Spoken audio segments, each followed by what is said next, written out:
দর্শক, আনোয়ার ইস্পাত এই সময় স্বাগত জানাচ্ছি। আমি ফখরুল আলম কাঞ্চন। আশা করি যে যেখানে আছেন ভালো আছেন, সুস্থ আছেন। আজ আমরা আলোচনা করব দ্রব্যমূল্যের ঊর্ধ্বগতির প্রেক্ষিতে দেশের বিভিন্ন স্থানে স্বল্প আয়ের মানুষদের মাঝে 1 কোটি ফ্যামিলি কার্ড বিতরণ, এই বিষয় নিয়ে আজ আমরা আলোচনা করব। এই জন্য আমরা 3 জন অতিথিকে আমন্ত্রণ জানিয়েছি। আমাদের সঙ্গে আলোচনা করতে উপস্থিত আছেন বিএনপির সহ সাংগঠনিক সম্পাদক জনাব খন্দকার মাসুকুর রহমান মাসুক, আছেন আওয়ামী লীগের শিল্প ও বাণিজ্য বিষয়ক উপকমিটির সদস্য জনাব আনোয়ারুল ইসলাম আনোয়ার FCMA। এছাড়াও আমাদের সঙ্গে উপস্থিত আছেন বাংলাদেশ ছাত্র ইউনিয়নের সাবেক সভাপতি জনাব শরীফুজ্জামান শরীফ। স্বাগত জানাচ্ছি আপনাদের 3 জনকেই। জনাব শরীফুজ্জামান শরীফ, আপনাকে দিয়ে শুরু করতে চাই। আপনি জানেন যে দ্রব্যমূল্য নিয়ে, নিত্যপণ্যের মূল্য নিয়ে এক ধরনের অস্থিরতা বিরাজ করছে। এমনি একটি প্রেক্ষাপটে সরকার 1 কোটি স্বল্প আয়ের মানুষদের মাঝে ফ্যামিলি কার্ড দিয়ে টিসিবির মাধ্যমে সেই নিত্যপণ্য সরবরাহ করার সিদ্ধান্ত নিয়েছে এবং আজকে বরিশাল, ঢাকা ছাড়া বরিশাল, রাজশাহী সহ বিভিন্ন অঞ্চলে এই ফ্যামিলি কার্ড বিতরণ এবং তার মাধ্যমে টিসিবির ন্যায্য মূল্যে পণ্য বিতরণ শুরু হয়েছে। কি বলেন, এর মাধ্যমে কি যে বাড়তি দ্রব্যমূল্যের যে ঊর্ধ্বগতি সে লাগাম টানা সম্ভব হবে? আপনাকে ধন্যবাদ, দর্শক শ্রোতাদেরকে ধন্যবাদ এবং আমার সাথে যে 2 জন আলোচক আছেন তাদেরকে শুভেচ্ছা। আমি আলোচনার শুরুতেই আপনাকে মনে করিয়ে দেই, আজ 20 মার্চ, আজ থেকে 6 বছর আগে আমাদের দেশে একটি দুঃখজনক ঘটনা ঘটেছিল। সোহাগী জাহান তনু হত্যাকাণ্ড সারা বাংলাদেশকে আলোড়িত করেছিল। আমরা দীর্ঘ সময় পেরিয়ে গেলেও আমরা সেই হত্যাকাণ্ডের বিচারটি নিশ্চিত করতে পারিনি। হয়তো বলতে পারি আমরা যে টপিক ধরে আমরা আলোচনা করছি তার সাথে এটির সম্পর্কটা কি, নিশ্চয়ই এটা নিয়ে আলোচনা করার মতন একটা ইস্যু যাবে। আমরা তার স্মৃতির প্রতি শ্রদ্ধা জানাই। আমরা মনে করি যে এই পরিবারটির ন্যায় বিচার নিশ্চিত করা রাষ্ট্রের একটি দায়িত্ব। আপনি দ্রব্যমূল্য নিয়ে এই সময়কালের সবথেকে আলোচিত বিষয়, শুধুমাত্র এই সময় না, আমরা প্রায় দেখি দ্রব্যমূল্য নিয়ে আমাদের এখানে। কারণ আমরা যতটা দাবি করি মানুষের আয়ের বা সক্ষমতা, সেই জায়গাটি যে যায়নি। রিসেন্ট ঢাকা শহরের যে বিভিন্ন মোড়ে খাদ্যপণ্য বিক্রি করার যে চিত্র এবং সেটি ক্রয় করার জন্য মানুষের যে হুড়াহুড়ি, এগুলির থেকে একটি খণ্ডিত চিত্র আমরা পেয়েছি। এটি পুরোপুরি না, কিন্তু এর ভেতর থেকে আমরা যে বার্তাটি পেয়েছি, আমাদের এখানে সমৃদ্ধির অনেক ইতিহাস আছে, গল্প আছে, কিন্তু সেই সমৃদ্ধির সাথে কেন্দ্র এবং প্রান্তের যে একটা বৈষম্য আছে ভেতরে, সেটি কিন্তু এই ঘটনাগুলোর ভেতর থেকে প্রমাণিত হয়েছে। সরকার একটি উদ্যোগ গ্রহণ করেছে। আমি এক কথায় যদি বলেন, আমি এই উদ্যোগটিকে অ্যাপ্রিসিয়েট করি, অভিনন্দনিত করি। এই উদ্যোগটি গ্রহণের ভেতর থেকে আমাদের এখানে এর আগে আমরা কতগুলো চিত্র তুলে ধরতাম। বিমানে উঠলে ঢাকায় বাংলাদেশে কোনো কুড়ে ঘর দেখা যায় না, বাংলাদেশে কোনো দরিদ্র মানুষ দেখা যায় না। এই যে গল্পগুলো, ছোট ছোট গল্প, যে গল্পগুলোর সাথে বাস্তবতার অনেক ক্ষেত্রে মিল ছিল না, আপনার এই ইনিশিয়েটিভগুলো সেটিকে কিন্তু এস্টাবলিশ করে না। কিন্তু এটা তো সত্য যে এই যে একটা উদ্যোগ, 1 কোটি মানুষকে কার্ড দিয়ে মানে ন্যায্য মূল্য দেওয়ার একটা যে উদ্যোগ নেওয়া হচ্ছে, সেটা তো কোনো সুফল নিশ্চয়ই বাজারে তো আসবে। 100% সমর্থন করি, অ্যাপ্রিসিয়েট করি এই কারণে যে অন্তত আপনি যাত্রাটা শুরু করলেন, আপনি যে পজিশনকে ধরেছিলেন সেখান থেকে সরে গিয়ে মানুষ যে কষ্ট পাচ্ছে এটি আপনি অনুধাবন করতে পেরেছেন। নিশ্চয়ই আমি আবার আসবো, নিশ্চয়ই আসবো। এই একটু শুনে আসি। জনাব আনোয়ারুল ইসলাম আনোয়ার, দ্রব্যমূল্যের নিয়ে কিন্তু ব্যাপক আলোচনা হচ্ছে। বলা হচ্ছে যে এটি এক ধরনের কিছু ব্যবস্থাপনার অব্যবস্থাপনা আছে, বাজার কারসাজি আছে, নানা কিছুর মধ্যে দিয়েই কিন্তু যাচ্ছে। ধন্যবাদ আপনাকে, ধন্যবাদ 2 জন বিজ্ঞ আলোচক। এবং যারা রাত জেগে এই অনুষ্ঠান দেখছেন,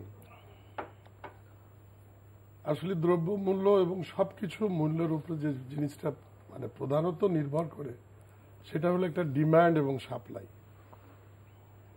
এই ডিমান্ড সাপ্লাইয়ের এই রেশিওটা যখনই ব্যাঘাত ঘটে তখনই কিন্তু দ্রব্যমূল্য বাড়ে আবার কমেও। এটা একটা খুব সিম্পল একটা মানে ইকোনমিক্সের একটা থিওরি। তো বর্তমানে বাংলাদেশে তো দ্রব্যমূল্যের একটা ধারাবাহিকতা কিন্তু দীর্ঘ সময় কিন্তু এই সরকার কিন্তু মেনটেন করেছে।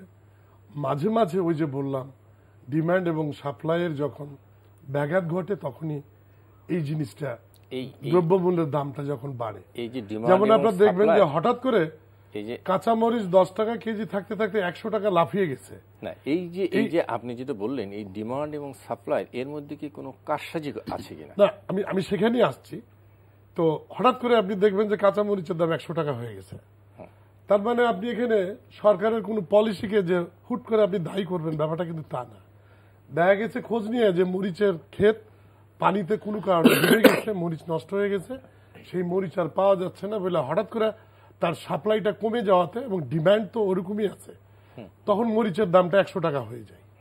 তো এইরকম প্রত্যেকটা জিনিসেরই কিন্তু যখন সাপ্লাইয়ে কোনো ব্যাঘাত সৃষ্টি করবে, এই ব্যাঘাতটা কোনো আনঅ্যাভয়েডেবল কারণে হতে পারে। যেমন বর্তমানে যুদ্ধ বিগ্রহ যে ইউক্রেন শুরু হয়েছে, এখন যদি অনেকেই বলেন যে যুদ্ধ হচ্ছে রাশিয়া ইউক্রেনে, তো কারণ বাজারের দামটা বাড়বে কেন? এরকম তো হতে পারে, কারণ বাজারের দাম বাড়তে পারে, যেটা আমার আসার কথা না। এক্স্যাক্টলি সেই কথাটা আমি আসছি। তার কারণ ইউক্রেন থেকে আপনি জানেন যে সূর্যমুখী তেলটা কিন্তু ইউক্রেন থেকে আসে, ওটা বিরাট একটা রপ্তানিকারক দেশ। আর মেইনলি যে তেলটা আসে সেটা হলো ইন্দোনেশিয়া এবং আমাদের মালয়েশিয়া। তো এর ভিতরেই যেহেতু সূর্যমুখী তেলের দামটা সূর্যমুখী রপ্তানিটা বন্ধ হয়ে গেছে, পুরা ইউরোপও কিন্তু পাম খাওয়া শুরু করছে। এবং ইন্দোনেশিয়া এবং মালয়েশিয়া তাদের পলিসি যে এক্সপোর্ট ইম্পোর্টের পলিসি চেঞ্জ করার কারণে মাঝখানে কিন্তু হুট করে দামটা একটু বেশি বেড়ে গেছিল। সেটা তো আপনি ইতিমধ্যে কিন্তু ইন্দোনেশিয়া তার পলিসি চেঞ্জ করেছে না, ইতিমধ্যে হয়তো সপ্তাহখানেকের মধ্যে কিন্তু এই পামের তেল দাম কিন্তু কমে যাবে। আমি বললাম আপনাকে আজকে, তার কারণ অলরেডি ইন্দোনেশিয়া তার পলিসি চেঞ্জ করছে, মালয়েশিয়া চেঞ্জ করছে এবং দাম তার কমা শুরু করছে। খোদ ইন্দোনেশিয়া এবং মালয়েশিয়া, যেখানে 80% এই অয়েল কিন্তু আমরা এই দুই দেশ থেকে কিন্তু ইম্পোর্ট করি। তো ওই ক্ষেত্রেই বর্তমান সরকারের যে পলিসি, এই যে দ্রব্যমূল্যের ঊর্ধ্বগতি, এই জিনিসগুলো বাংলাদেশের সরকারের এমন কোনো পলিসির কারণে হয় নাই, যেটা হয়েছে আন্তর্জাতিক বাজারের কারণে, যেটা সরকারের কোনো পক্ষেই নিয়ন্ত্রণ করা সম্ভব না।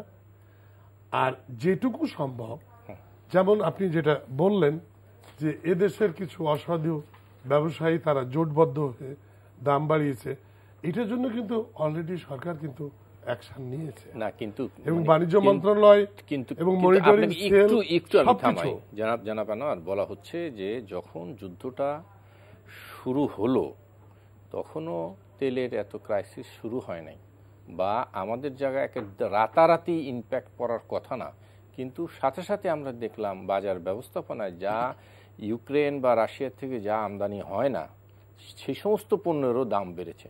আমি আসবো আপনার কাছে। আমি বাড়ার কিছু কারণ আছে, কিন্তু ওই মুহূর্তে না। আমি জানি যে প্রায় বছর 1.5-2 থেকে যে জাহাজের ভাড়া ছিল যে ইম্পোর্ট করার ক্ষেত্রে, একটা 20 ফিট কন্টেনার আনতে বিশেষ করে ইউরোপ থেকে, সেটা $1,600 ছিল। এটা এখন বর্তমানে $7,000 থেকে $8,000। এমনকি সেই জাহাজও কিন্তু পাওয়া যায় না। তো প্রত্যেকটা ইম্পোর্টের মালের উপর এর প্রভাবটা কিন্তু পড়েছে বাংলাদেশে। আবার আসবো জনাব খন্দকার মাসুকুর রহমান মাসুক। আমি আজকে সিপিডি দ্রব্যমূল্য নিয়ে একটি আলোচনা সভার আয়োজন করেছিল, ওখানে দেশের বিশিষ্ট ব্যক্তি অর্থনীতিবিদরা আলোচনা করেছে। ওনারা মূল কথা যেটা বলেছে সেটা হলো যে বাজার ব্যবস্থাপনার দুর্বলতা ও কারসাজির কারণে নিত্য পণ্যের উচ্চ মূল্য হচ্ছে। আপনি কি বলবেন? সম্মানিত আলোচক, সঞ্চালক সাহেব, এনটিভির কলা কৌশলী, যারা শুনছেন কিংবা দেখছেন, সবাইকে আন্তরিক অভিনন্দন। আপনি আজকে দেশের সবচেয়ে বড় সমস্যা, সেই বিষয়টি নিয়ে জাতির সামনে উপস্থাপন করেছেন, আজকে আলোচনার বিষয়বস্তু নির্ধারণ করেছেন। যথার্থই ওনাদের যে মূল্যায়ন, এই মূল্যায়নকে আমি একজন সাধারণ নাগরিক হিসাবে আমি সমর্থন করে বলতে চাই এবং আপনাকে মনে করে দিতে চাই, 2009 সালে এই সরকার ক্ষমতায় আসার পূর্বে এই জাতির উদ্দেশ্যে বলেছিলেন, আমি 10 টাকা কেজি চাউলের খাওয়াবো, প্রতি ঘরে ঘরে একজন করে চাকরি দেব। সেই সরকারের আমলে আজকে দ্রব্য মূল্যের কারণে সাধারণ জনগণের নাভিশ্বাস উঠেছে। এর কারণ যদি বলতে হয় আমাকে, আপনি জানেন এই অনির্বাচিত সংসদে 85% ব্যবসায়ী সংসদ সদস্য। বর্তমান অনির্বাচিত নিশিরাতের সংসদে 85% সংসদ সদস্য ব্যবসায়ী, ইভেন বাণিজ্য মন্ত্রী একজন ব্যবসায়ী। পাকিস্তান আমল থেকে এই পর্যন্ত এরকম একজন ব্যবসায়ী দিয়ে বাণিজ্য মন্ত্র চলে নাই। আপনি দ্রব্যমূল্য বৃদ্ধি, একটি পণ্য যদি বৃদ্ধি পেত, তেল বলেন, রাশিয়া ইউক্রেনের যুদ্ধের কারণে যদি সেটাই হতো, চিনির দাম, আজকে টিসিবির একটা রিপোর্ট আপনি দেখবেন, বিএনপি যখন ক্ষমতা ছেড়ে দেন বা আওয়ামী নির্বাচিত হয়ে যখন সংসদে বসেন, তখন দ্রব্যমূল্যের দাম কত, এখন দাম কত, টিসিবির প্রতিদিনের একটি মূল্য তালিকা দেয়, দেখবেন।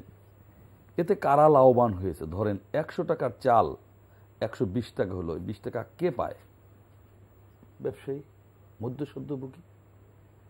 এটা তো কেউ তো লাভবান হচ্ছে না। কিন্তু আমি বলছি বাজার ব্যবস্থাপনায় আমি একটু আপনার বলি যে বাজার ব্যবস্থাপনা নিয়ে এক ধরনের আলোচনা তো থাকতেই পারে। বাজার ব্যবস্থাপনা আরো উন্নত করা, ত্রুটিমুক্ত করা, যে কোনো পরিস্থিতি হতেই পারে, সেটি একটি বিষয়। আরেকটি বিষয় হলো যুদ্ধ পরিস্থিতি।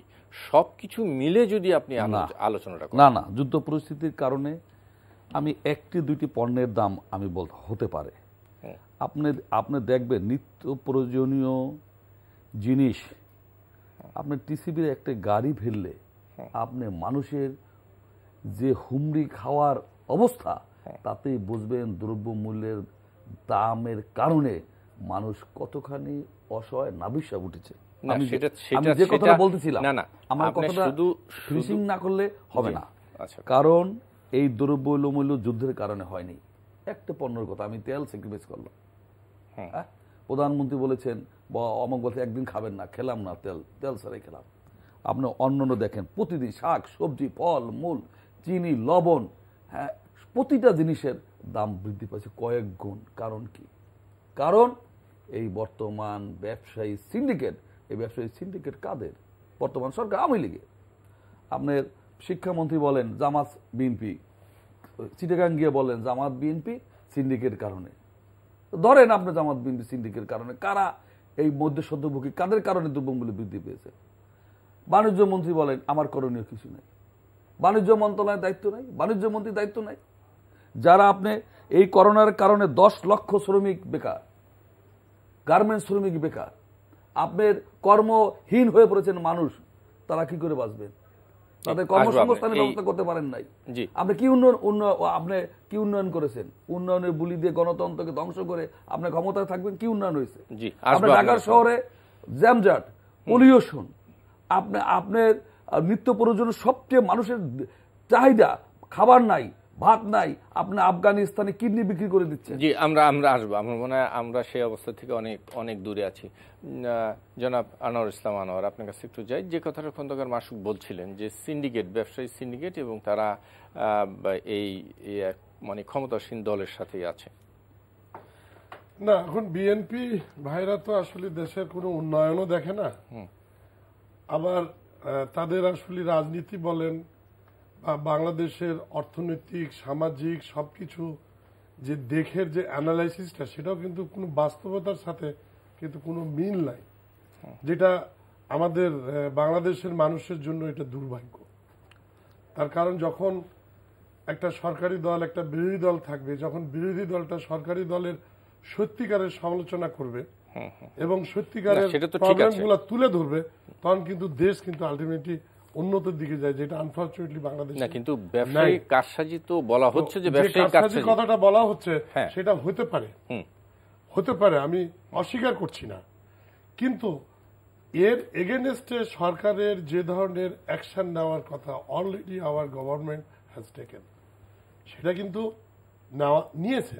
বাণিজ্য মন্ত্রণালয় থেকে শুরু করে অনেকগুলো বিষয় নিয়ে মনিটরিং সেল তৈরি করা হয়েছে এবং দ্রব্যমূল্যের দাম যাতে কমে, যে কারণে বিশেষ করে যেমন তেলের ক্ষেত্রে ইম্পোর্ট স্টেজে এবং লোকাল প্রোডাকশনের ক্ষেত্রে দুই জায়গায় কিন্তু ট্যাক্স মাফ করে দেওয়া হয়েছে। কিন্তু আনোয়ার, আমি আপনার কাছে একটু সাপ্লিমেন্ট করি। সরকার কিন্তু ভ্যাট প্রত্যাহার করলো আমদানির ক্ষেত্রে, কিন্তু বাজারে কিন্তু আজও এটার কোনো ইম্প্যাক্ট নাই। তাহলে তারা মানে কেন বাজারে যখন বাজেটে যখন কোনো দাম বাড়ে, তখন কিন্তু সাথে সাথে বাজারে ওই জিনিসের দাম বেড়ে যায়। সরকার এখন ভ্যাট কমাইলো, দাম কমলো না কেন?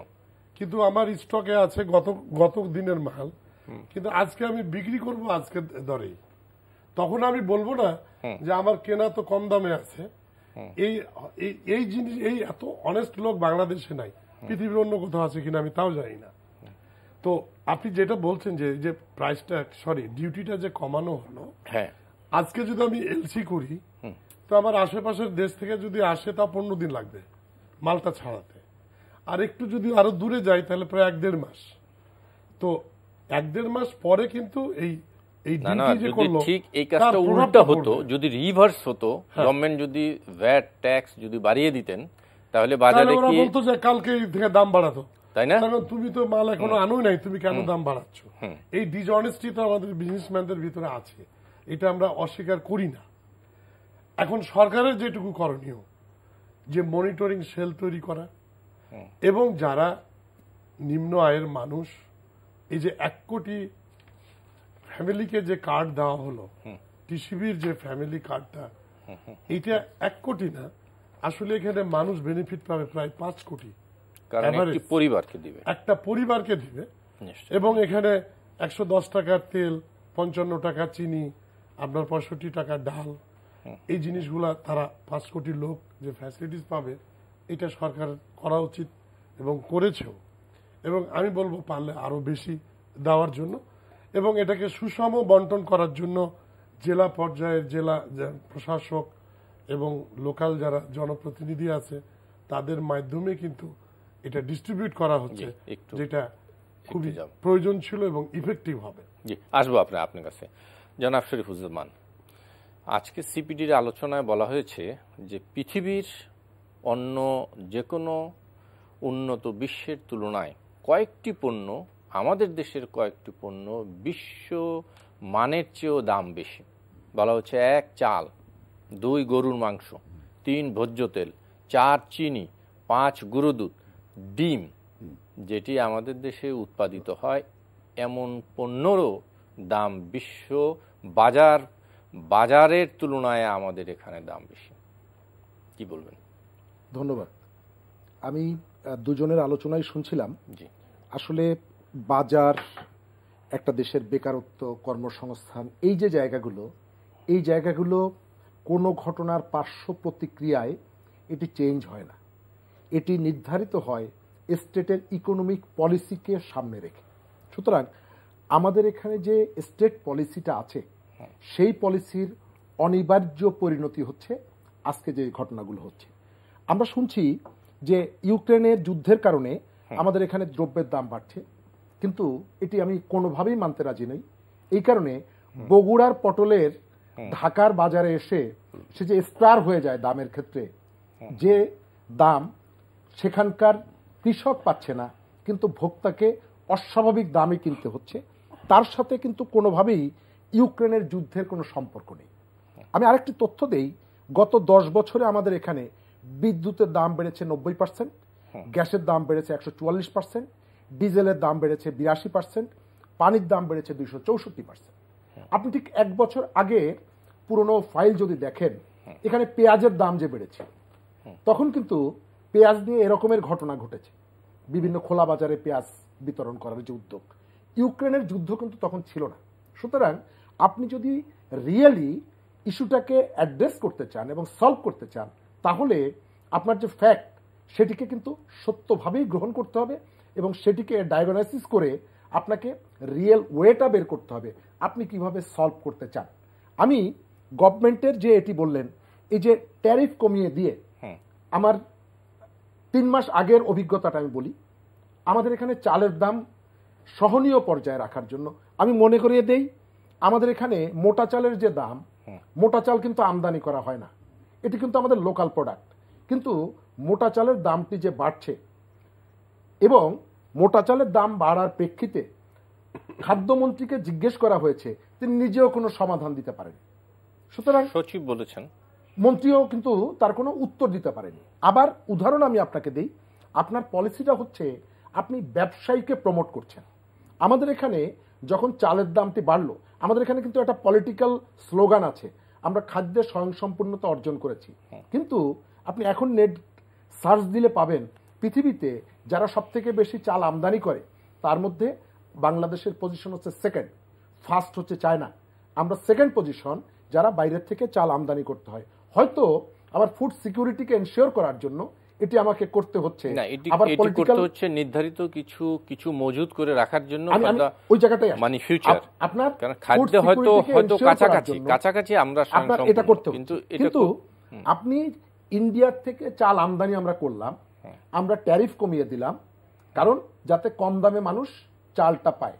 আপনি 2 মাস আগের পত্রিকা যদি দেখেন, 1 কেজি চাল শুল্ক কমিয়ে আনার পরে ব্যবসায়ীরা 1 কেজি চালের সর্বোচ্চ 18 টাকা পর্যন্ত লাভ করেছে। আমরা সেটি প্রতিরোধ করার জন্য কোনো পদক্ষেপ গ্রহণ করলাম না।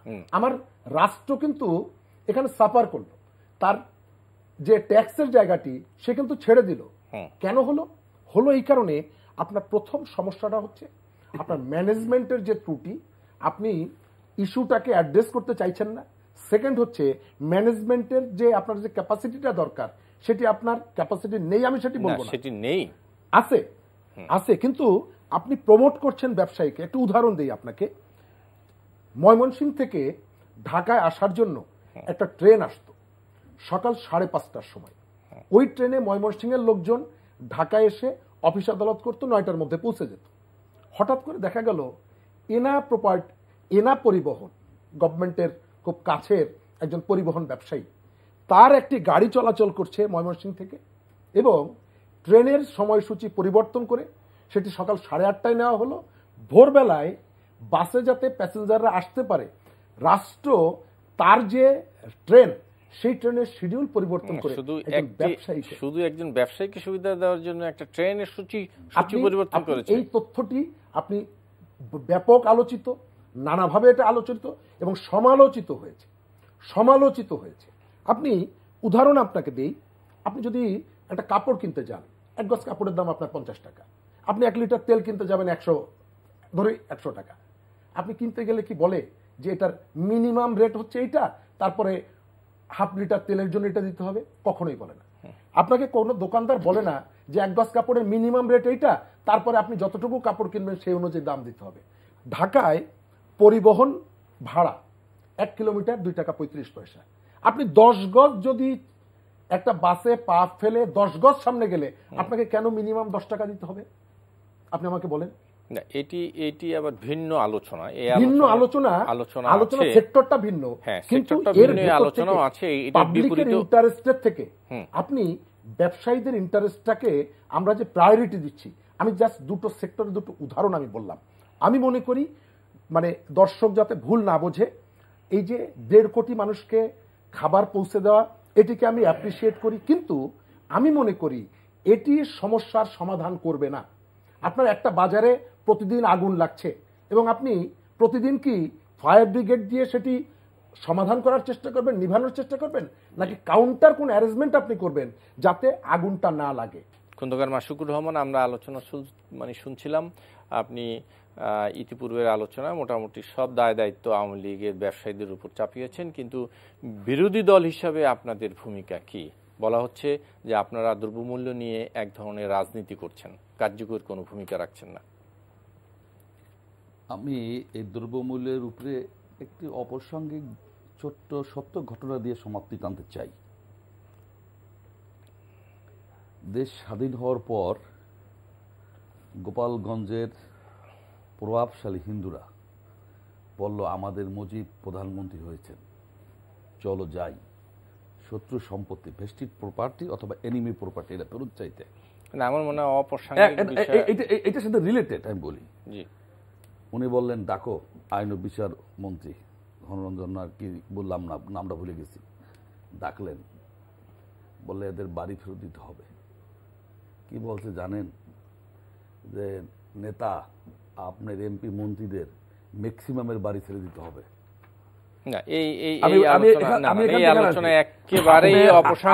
আমি বলি কি কারণে, আমি বলি কি কারণে। এখানে এই বাজারে দ্রব্যমূল্য বৃদ্ধির যদি কারণ সরকার খুঁজতেন, সমাধান সরকার দিতে পারতেন। সরকার জানে এই কারসাজির সাথে বাজার সিন্ডিকেটের সাথে সকল সরকারি দলের ব্যবসায়ীরা জড়িত এবং তারা এমপি মন্ত্রী প্রভাবশালী। এর সমাধান আসেন, 1 কোটি মানুষকে কার্ড দেওয়া, রেশন দেওয়া হবে পরিবার। এটা একটা ভালো দিক, আমি সাধুবাদ জানাই। কারা পাবে? সকল সরকারি দলের অলরেডি বলটন হয়েছেন, সকল সরকারি দলের নেতা কর্মীদের হাতে অলরেডি কাজ চলে গিয়েছে। কিন্তু এটি ডিস্ট্রিবিউশন হয়েছে জেলা প্রশাসনের মাধ্যমে, এইটি বিতরণ করা হয়েছে। এই সমালোচনা আসবে বলেই যে আওয়ামী লীগের নেতা কর্মীদের বিতরণ করা হয়েছে, করে সচিব দেওয়া হয়েছে। ডিসিএসপি অনির্বাচিত এমপিদের মূল্যায়ন করেন না, এমপিদের সাথে লিট হতে পারেন নাই, তাদের সাথে সম্পর্ক মোটেও ভালো না। কারণ এই সরকার চলে প্রশাসনের নেতৃত্বে। কারণ এই সরকার মনে করে জনগণের কাছে আমাদের দায়বদ্ধ নাই, এই প্রশাসন আমাদেরকে নির্বাচিত করেছে। আপনি রেশনিং সিস্টেম করেন, আপনি আর্মি পুলিশের মতো সকল সরকারি কর্মকর্তাদের আপনার রেশন সিস্টেমের আয়ত্তে আনেন, প্রতি উপজেলায় রেশনিং সিস্টেম করে দেন, কার্ড দেন। বেকারত্ব দূরের জন্য এখানে আপনার নিয়োগ বাড়াতে হবে, তা না হলে এই সমস্যার সমাধান হবে না। সামনে যে শরীফ সাহেব বলতে শ্রীলঙ্কার অবস্থা ভয়াবহ, আমাদের সেদিকে যেতে হবে। মুষ্টিমেয় কিছু লোকের কাছে টাকা, একটা জেলার নেতা যদি 2000 কোটি টাকা পাচার করে, বালিশের নিচে যদি শত কোটি টাকা পাওয়া যায়, তাহলে রাঘব বোয়ালদের অবস্থা কি? এবং এরাই টাকা উপার্জন করে বিদেশে পাচার করে, এই টাকা ফেরত আনেন, ভর্তুকি দেন, দেখবেন বাজার ব্যবস্থা একটা সহনীয় পর্যায়ে আসবে। আপনার কাছে না মাসুক ভাই যতগুলো কথা বললে আর উত্তর দিতে গেলে তো আপনি আমাকে অনেকটা সময় দিতে হবে। অনেক সময় নিছেন, তারপরও সময় দেওয়া উচিত। বেশিও নিছেন। আচ্ছা, তারপরও যে কথাগুলো বলি যে ইউক্রেনের যুদ্ধের কারণে শুধু তেলের দাম বাড়ছে, ব্যাপারটা তা না। আমি যেটা আপনাকে প্রথমেই বুঝাতে চাইলাম যে ইম্পোর্টের প্রত্যেকটা গুডসের ক্ষেত্রে এই যুদ্ধ বিগ্রহ এবং আন্তর্জাতিক বাজারের ইফেক্টটা পড়ে প্রত্যেকটা ইম্পোর্টেড গুডসের। এখন বগুড়া থেকে যে পটল আনলে বা আলু আসলে দামটা কেন বাড়ে, এগুলো সাময়িক ব্যাপার। আসলে হয় ট্রান্সপোর্টের কোনো কারণে হতে পারে, ওয়েদারের কারণে হতে পারে, এগুলো কোনো স্টেবল কোনো প্রবলেম না প্রাইস ইনক্রিজের ক্ষেত্রে। এগুলো সাময়িক কোনো সিচুয়েশনের কারণে হয়তো বা হয়ে যায়। কিন্তু আন্তর্জাতিক বাজারে যখন জিনিসপত্রের দাম বাড়ে তখন কিন্তু আসলে বাংলাদেশ সরকারের কিছু করার থাকে না। বাট এই সুযোগে আমাদের অসাধু ব্যবসায়িকরা এই সুযোগটা নিতে পারে। তো শ্রীকান্ত যেমন বলেছিল মরার আবার জাত কি, তো বাংলাদেশে যতগুলা বিজনেসম্যান আছে তাদের আবার রাজনীতি কি? ওরা খালেদা জিয়ার পাশেও আমরা দেখেছি, শেখ হাসিনার পাশেও দেখেছি, এবং ভবিষ্যতে যদি কখনো কমিউনিস্ট পার্টি আসে তাহলে শরীফ ভাইদের পাশেও কিন্তু গিয়ে এই বিজনেসম্যানরা কিন্তু বসে থাকবে। এটা কিন্তু বাস্তবতা যে মরারও যেমন জাত নেই, বিজনেসম্যানদের কোনো রাজনীতি নেই। তো এবং পার্লামেন্টে যে বিজনেসম্যানরা আসছে বলছে, এগুলোও কিন্তু শুরু করেছিল Ziaur Rahman, money is no problem, তোমরা যা করবা করো, সব আছে। তো ওই যে ধারাবাহিকতা যে রাজনীতি শুরু হয়েছে, এটা আমি খুব মানে হাস্যকর ভাবে বললেও কিন্তু ব্যাপারটা কিন্তু খুব সিরিয়াস কিন্তু বাংলাদেশের রাজনীতির জন্য। ইন ফিউচারে কিন্তু এটা আরো বড় ধরনের প্রবলেম হবে যে সত্যিকারের রাজনীতিবিদরা সরে গিয়ে বিজনেসম্যানেরাই কিন্তু এখন ডিসিশন মেকার হয়ে গেছে জনগণের, যে কারণেই যে মাঝে মাঝে যে প্রবলেমগুলো হচ্ছে এই জিনিসগুলা ওই একটাই কারণে হচ্ছে। আনোয়ার, আমি আর একটু আপনাকে একটু সাপ্লিমেন্ট করি। সেটা হচ্ছে যে বলা হচ্ছে প্রায় অধিকাংশ আলোচনায় যে বাজার ব্যবস্থাপনায় ত্রুটি, বাজার ব্যবস্থাপনায় দুর্বলতা, এই শব্দটি কিন্তু এখন মোটামুটি ভাবে সকলেই না দেখেন। বিপণন ক্ষেত্রে যে সরকারের যে বিষয়গুলো আছে সেগুলো তো একটা সিস্টেমে চলছে, কিন্তু আপনি যদি প্রাইভেটলি কোনো বিপণনের কথা বলেন, সেইটা তারা তাদের নিজস্ব মেধা, নিজস্ব প্রোডাক্টের ওপর বেজ করে তাদের মার্কেট এরিয়া কোথায়, তাদের কনজিউমার কারা, এগুলোর উপর বেজ করে তারা ডিসিশন নেয়।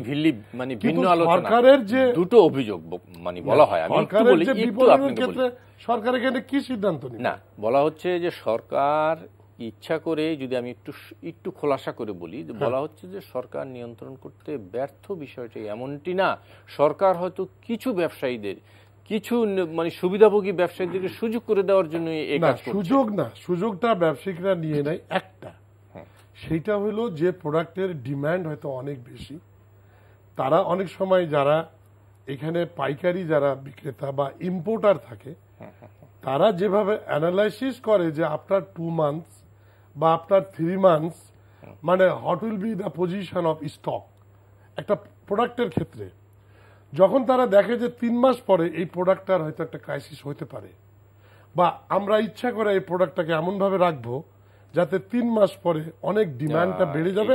এটি আপনি অর্থনীতির ছাত্র, আপনি সেই না আমি আপনাকে বলি এই একটা মাত্র নিয়মটা বলছেন না, এই নিয়মটা বলছি কারণ আছে, এই একটা মাত্র ইস্যু বিজনেসম্যানরা করতে পারে বিপণনের ক্ষেত্রে, এছাড়া ওদের আর কি করার আছে, সরকারের কি করার আছে, আমি সেটাই বলছি।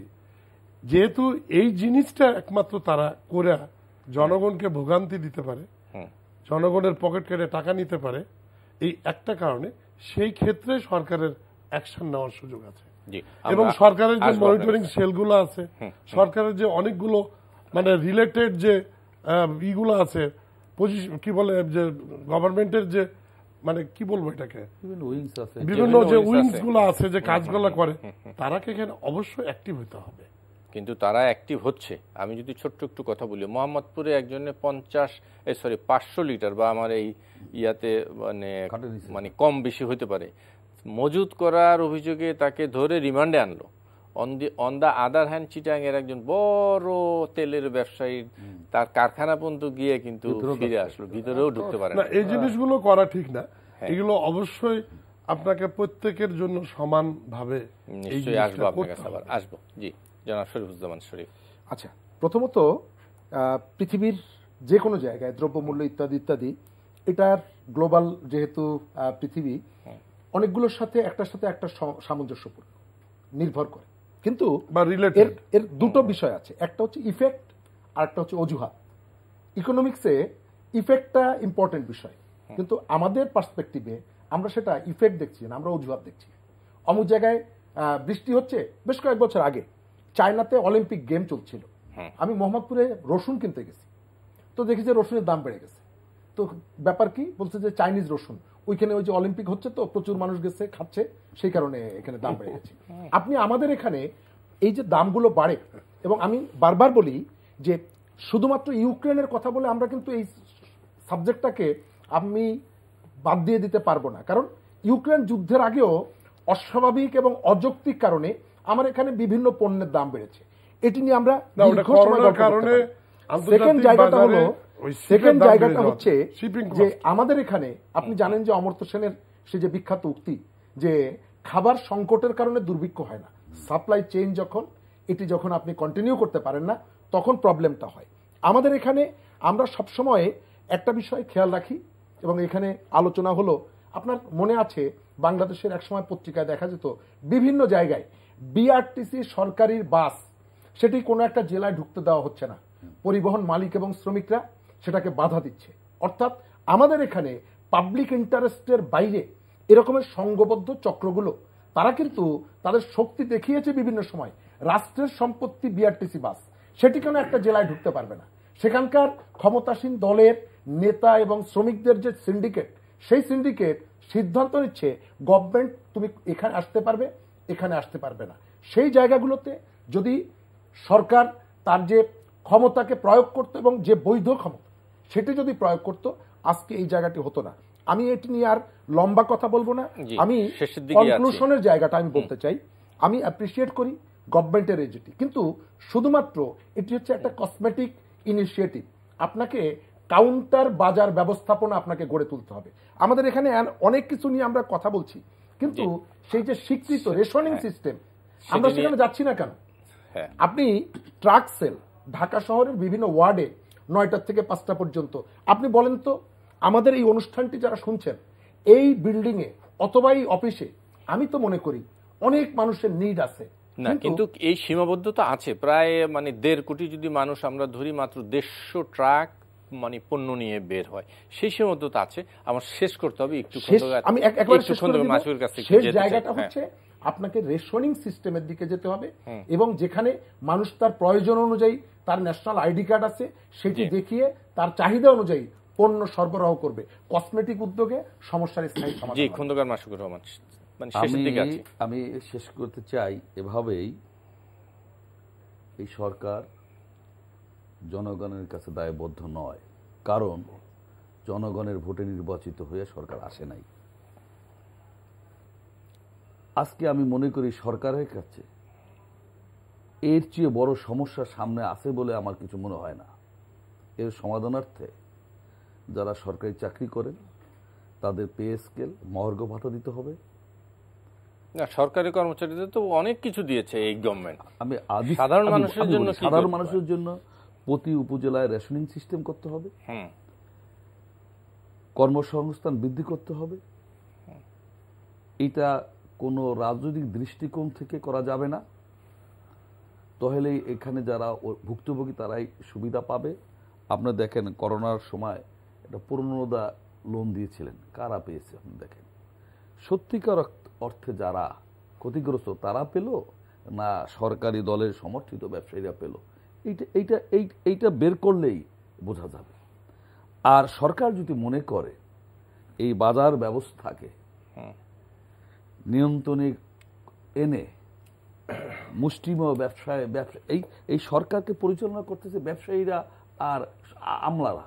না, তা করুক, তাতে তো এবং তাদের স্বার্থ দেখতে গিয়ে এই আমলারা স্বার্থ না দেখলেই হইল। আমার শেষ এই সিন্ডিকেট ভেঙে সরকার এদেশের জনগণের কষ্ট দুর্দশার দিকে লক্ষ্য রেখে এর সমাধান, কঠোর সমাধানে এগিয়ে আসবে, এটাই আমরা চাই। জনাব আনোয়ার, আপনার কাছ থেকে শেষ যেটি বলছিল যে সাধারণ মানুষের জনগণ লাগবে সহ, বিএনপি লোকজন সহ আমি বাংলাদেশের সকল মানুষকেও আমি আশ্বস্ত করতে চাই যে সরকার শুধু দায়বদ্ধ না, আমাদের প্রাণপ্রিয় নেত্রী অঙ্গীকারবদ্ধ জনগণের কাছে, এবং সেটা মাথায় রেখেই কিন্তু বাংলাদেশকে এগিয়ে নিয়ে যাচ্ছে।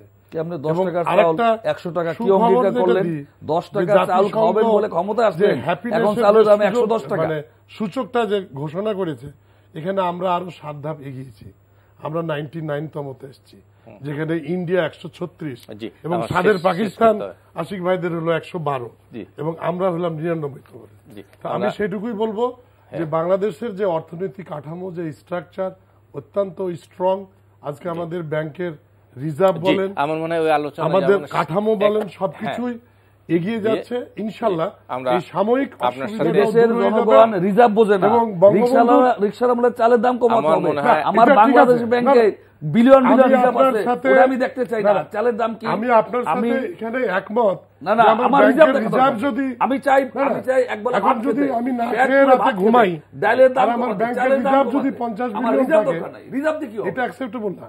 রিজার্ভ দিয়ে আমার জি, রিজার্ভ আমার মনে হয় ধন্যবাদ। আমি একেবারে রিজার্ভটা আলোচনা এই কারণে যে বাংলাদেশ অর্থনৈতিকভাবে স্বাবলম্বী। নিশ্চয়ই আমরা এই আলোচনা আরেকদিন করতে পারবো। আমরা ভেঙে পড়বো না।